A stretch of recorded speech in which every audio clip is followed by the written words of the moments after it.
Should be live in just a minute. Mhm.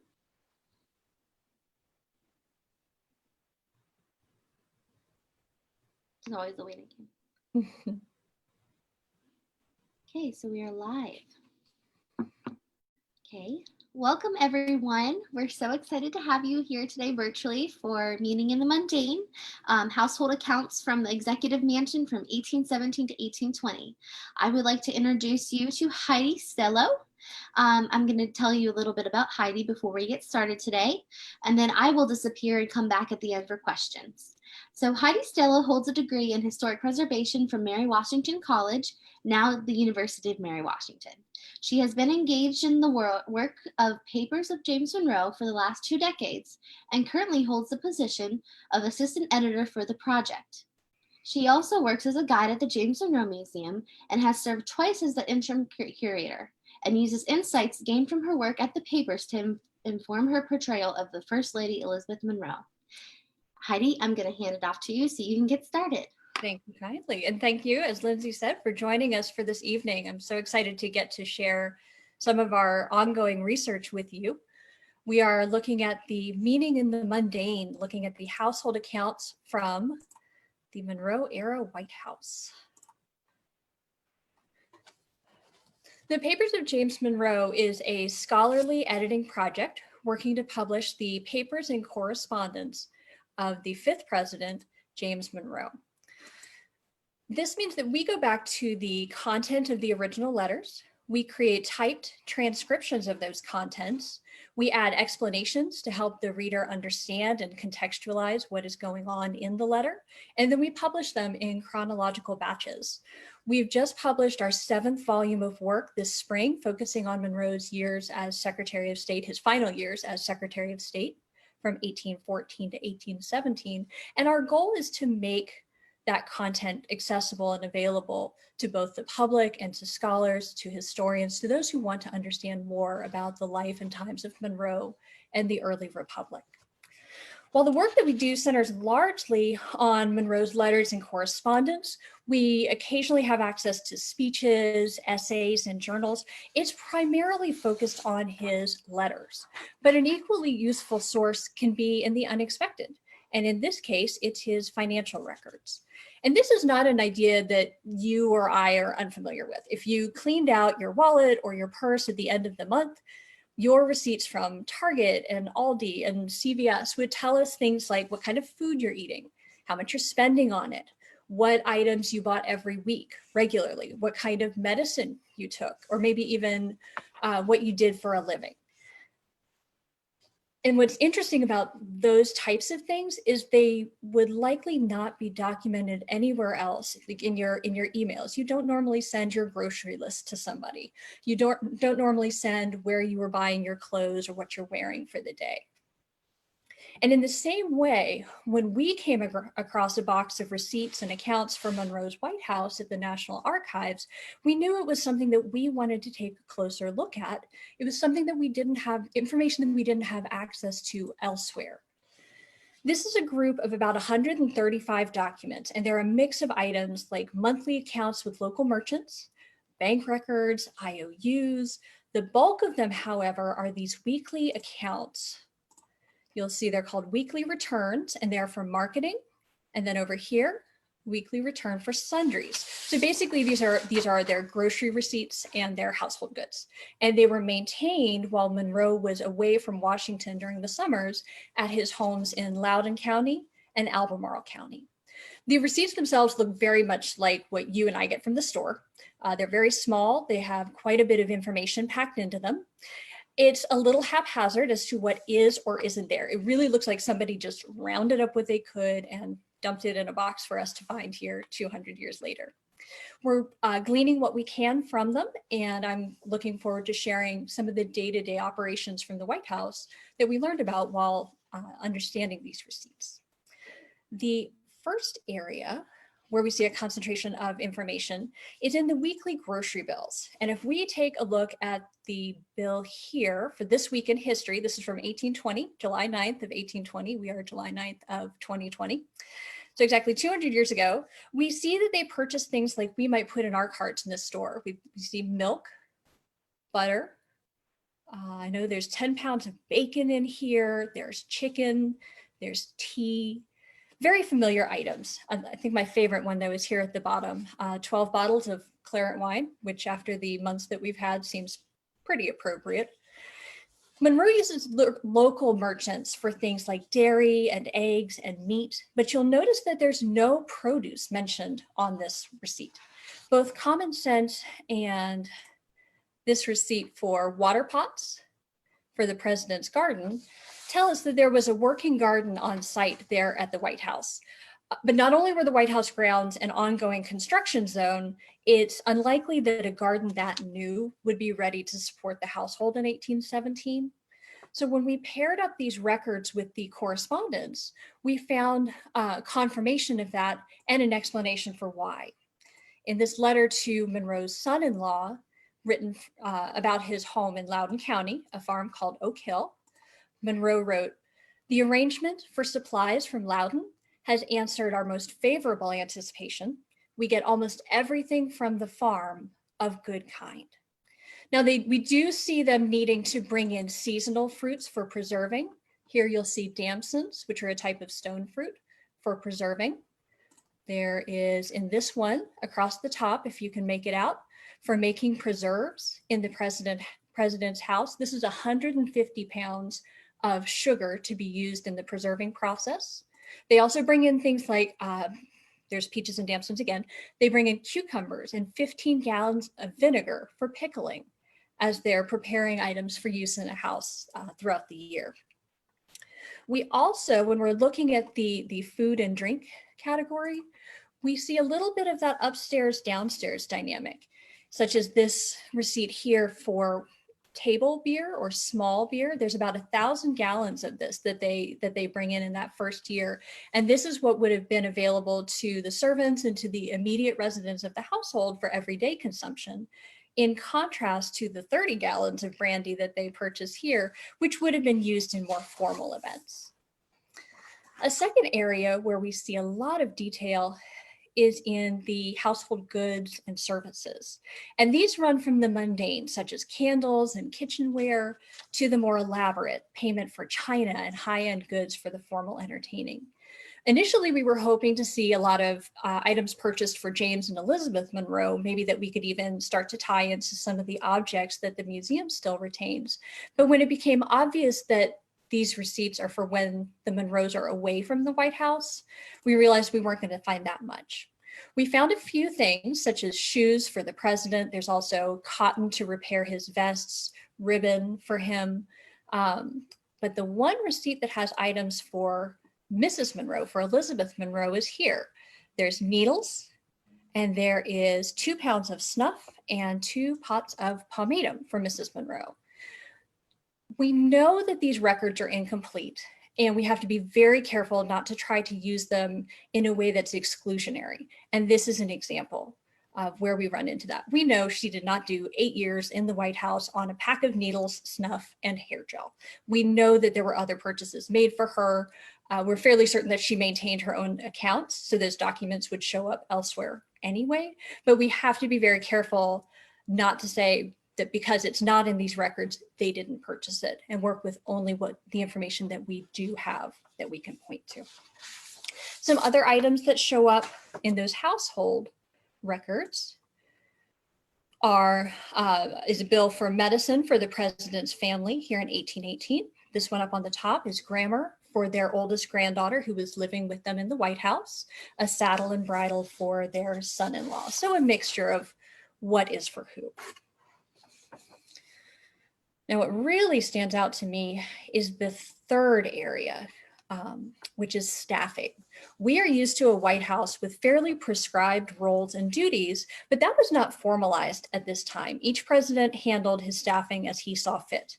Monroe was in a bit of a unique position in that he was the first president in the restored White House, and that was during a time of dramatic growth in both Washington and the United States as a whole. So the business side of managing the White House was having to scale rapidly in accordance with that.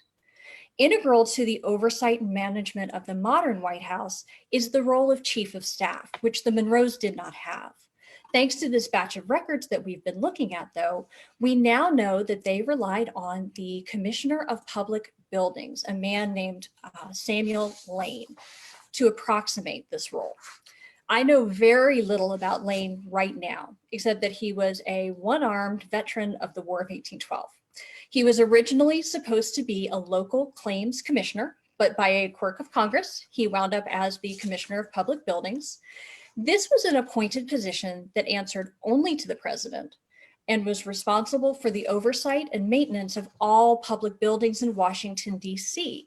And at the time, that would have been the White House, the Capitol, the Treasury, the State Department building, and the War Department, all of which had been damaged to varying degrees in the War of 1812 and needed either repair or full reconstruction, which the commissioner was then responsible to manage. So you can imagine that was no small task. And then adding in the White House management on top of that was a fairly tall order.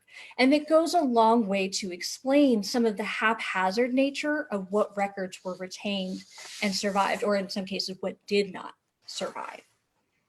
A second position that you and I would be familiar with now is that of the White House steward, formerly known as the usher.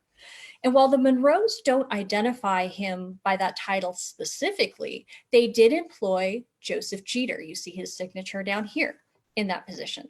He is not a new name to us. We've seen him referred to in the correspondence, but never in a way that really told us what his role in the household, the Monroe's household, was, or there in the White House. Thanks to how we see him engaging in these payments, in these accounts, we can now start to place him correctly and begin to research his role more extensively. Lane and Jeter are the two names that turn up the most frequently in the records, but there is a treasure trove of others that tell us about the labor force underpinning the day-to-day operations in the White House. Now, going into this, we knew that the Monroes brought members of their enslaved community with them to Washington, but we didn't know how many or who or what kind of work they did in the house. And we still don't know the answers to all of these things definitively, but through the payment of things like clothing and shoes and medical care, we finally start to see their names for the first time. Men such as Tom, Peter, Daniel, and Harford. Women named Betsy, Suki, and Eve.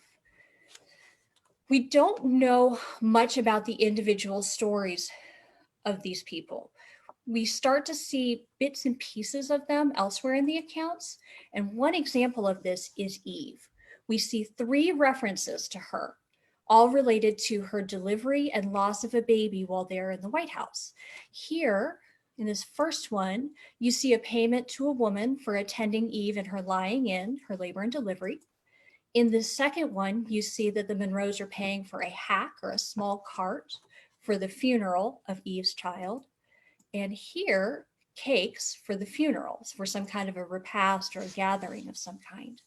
What makes this particular set even more tragic is we know that this was actually her second loss of a baby there in the White House. When Monroe was on his national tour, the southern states in 1819, he received a letter from his son-in-law that told him that Eve's baby had died in the night. So while we know little bits and pieces about her, there's much more that we don't know.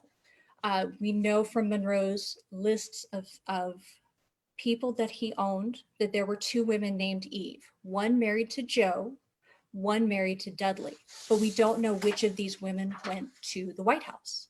We don't yet know what role she had. Was she a body servant? Was she a house servant? Was she a kitchen servant?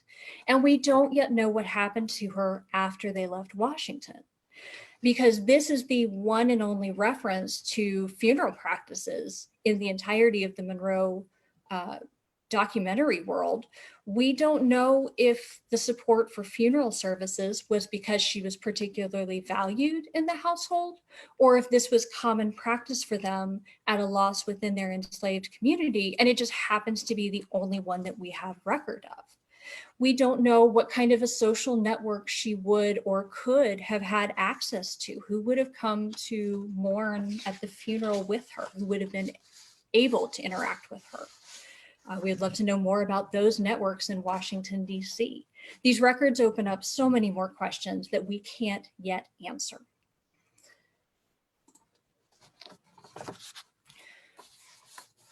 In addition to the enslaved members of the household, when we look at the 1820 census records, we see that there are other classifications of servants in the household. James Monroe is the first entry here. And if you look across the top, there are several classifications. There are free white males, free white females. If you turn your head and look, this line here says foreigners, not naturalized, male slaves, female slaves, free colored males, and then the final category is free colored females. So there are there's working class white labor there in the White House. There are immigrants, there are free Black men. It looks like they probably hired in slaves as well. One of these turns up in the receipts here and caused a little bit of confusion for us. If you look, this first line says cream of tartar for Frederick. If you drop down to the 13th, there's calves feet for Frederick's jelly. Because Frederick is only mentioned by his first name, and because of a reference, there's one reference to him in the letters, and because of the way that was phrased, I at first thought he was one of the slaves that had come to the White House with them. He's clearly working in the kitchen. As I delved deeper into the accounts, I then found a payment to a Frederick Schumann in the form of wages and at a fairly decent rate, which tells us that he is one of the immigrants, one of the foreigners involved there that is mentioned in the census. And as we did a little more digging, we were able to identify him further here in the Washington, D.C. City Directory, where he went on to open a porter cellar, kind of like a bar, there on Pennsylvania Avenue after he left the Monroe's employment in the White House.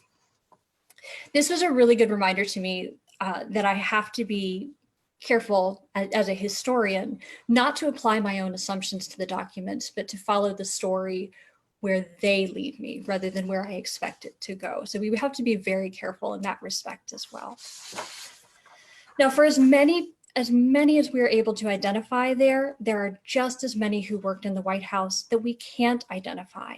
Here you see payment to a woman for washing up the sheets and linens. There's also a payment to a man for emptying the outhouse 4 times, but there's no specifics. There's no names. There's no way to identify them further. When they were having the house cleaned in 1817 to get ready for occupation, you'll see that they paid Grace, who signs her name with an X. What category would she have fallen into? Is this one of the working class white women in DC? Is this a hired out slave? Is this a free Black woman who's there? We have no way to know. And we know that she, like so many of these others, is unlikely to appear in the correspondence, which makes this receipt her only surviving record in history. And so we're pleased to be able to capture some of that for these stories that we're not able to tell in full, but at least to start to identify them. At the Papers Project, we're currently working on the correspondence surrounding Monroe's first presidential term from 1817 to 1821. And as we sift through the 10,000 documents surrounding his presidency, we hope to bring more and more of these details and stories found in these household accounts to light and continue to tell the stories of the lives of those in the Monroe-era White House. We greatly appreciate you sticking this out and working through this with us, and we'd love to try to answer any questions that you may have about these documents.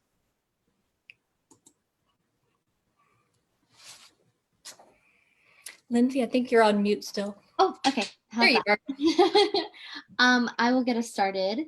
What is the most interesting thing that you found out during your research that kind of surprised you?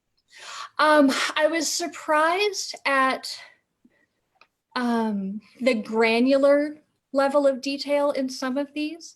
Okay. There was one entry where they paid a woman for bringing back a cow that had gotten lost, one of the White House cows that had gotten lost. And they specifically say she brought the cow back when it got lost. And then they paid her to milk the cow because nobody in the house would do it. And they took the time to identify that nobody in the house was willing or able to milk the cow when she brought it back. And then that's followed up the next week by the payment for a new lock on the cowshed. Right. Oh, Interesting. I know, they're used to seeing the more formal side of the White House, especially as we're dealing with the Monroe presidency, and they're establishing, they have a really strong sense of the precedent that they are setting. And for upping this level of formality, and yet there's still the cows getting out. Right, right. Jenny Davis asks, since they were the first family to live in the White House after the restoration work post-war of 1812, I am guessing that they have selected many replacement pieces, such as items, furniture, art. Are any of these Monroe items still used and on display in the White House today? Thank you for writing this wonderful program. Yes, I would definitely check out Betty Monkman's book on furnishings of the White House. The set furniture that they ordered that is still in use in the Blue Room. And I believe there are chairs and a settee in the Oval Room that are still active. Although I believe that there are 2 chairs from that set at the James Monroe Museum in Fredericksburg, and they have the original upholstery, if we're going for museum bragging rights. Right. The White House as a living museum has had to reupholster there. But yes, when Monroe purchased the replacement furnishings, he ordered with an eye to quality. He actually specifies that he could have spent less money and tried to get it locally, but it wouldn't have fit the scale of the house. It wouldn't have fit the level of formality that needed to be presented in the house, and that he would rather spend more money up front to be able to bring in pieces that would fit the image of the presidency. Right. Well, we have a few more questions, if that's okay. Absolutely. We have one from Scott Harris. Scott asked, do I know Scott Harris? Scott asked, did city directories exist for Washington, D.C. in this period? And do they provide any insight into people and transactions at the White House? Is this where this Schumann reference comes from? Yes. The earliest one, unfortunately, is 1822. But I'm thrilled to have that one because that's still during the Monroe administration. And that is actually the first place that I go when I see somebody in those records, is the Washington, D.C. City Directory. And the next one, I think it's 1856, going from memory. So we're really lucky to have this capture. But yes, Frederick Schumann comes from the Washington City Directory. Okay.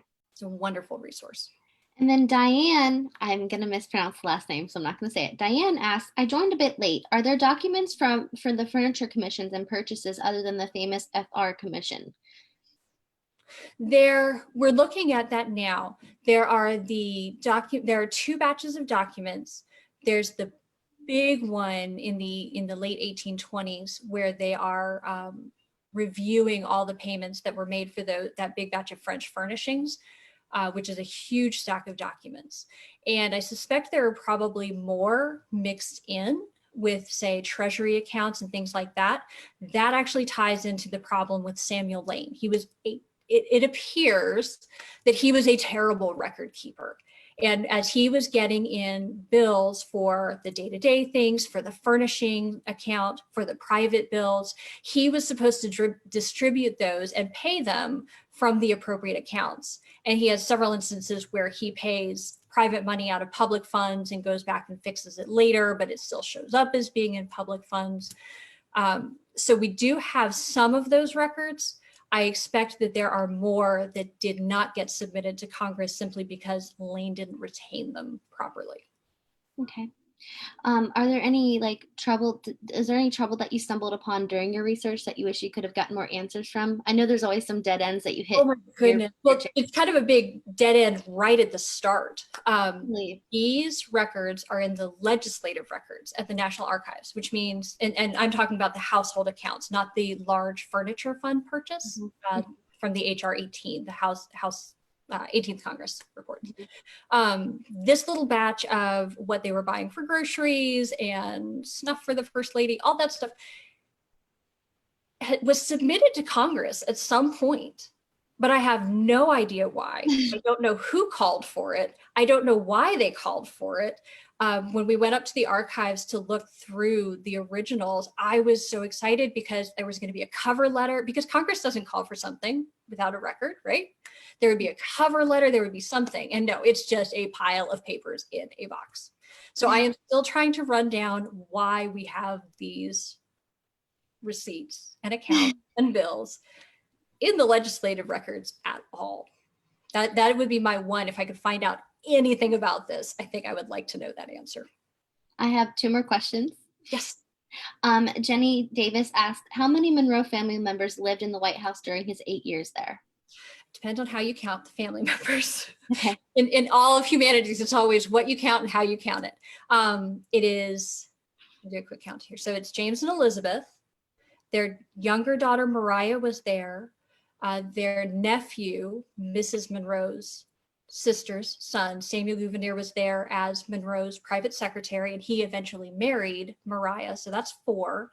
His son-in-law and his older daughter, Eliza, lived there with their older daughter. So that's, what are we up to? 7? 7. And his brother was his private secretary for a while. I believe one of his other nephews was there. People are in and out a lot. Mm-hmm. But all of his immediate family, his daughters and their spouses, lived there at some point in time, but not for the entire 8 years. Understandable. Okay, another question from Scott. Scott asked, did Congress audit the White House accounts? And if so, did congressional records provide any useful information in your research? I have not found the audit. That is actually my suspicion with those marketing and sundry, the weekly returns. I suspect that they got caught up in a call for auditing, but I haven't found that call yet. But these appear to be things that would have been paid out of Monroe's private accounts anyway. So right. There was an error on Lane's part and he paid them out of public funds, and that's what triggered it. Or it's possible that they just got mixed in with something else. They had numbers on them and Congress was looking for accounts and they got swept in. I can spin all kinds of good stories about it. I just don't know which story is true.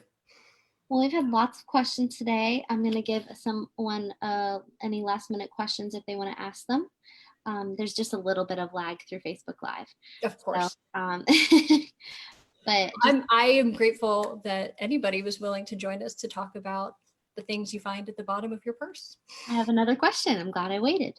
Diane asked, are the Monroe papers searchable yet? Founders Online, thank you so much for this program. They are not in Founders Online. That would take an act of Congress, unfortunately. So we are not in Founders Online directly. A lot of the other projects have used Monroe's correspondence, so you can get to some of it through Founders. If Jefferson writes to Monroe, that letter will be in Founders, even though all of the Monroe papers are not there individually. Okay. Very good. Well, thank you so much, Heidi. If all of you all, thank you so much for joining us today. If all of you are interested in enjoying our online content, you can donate to the museum today. Just visit us at jamesmonroemuseum.org and click the Giving tab. Heidi, I'll give your receipt for 200 years later. And Heidi, thank you so much for your time today. We appreciate it. And I'm going to go ahead and end the live here.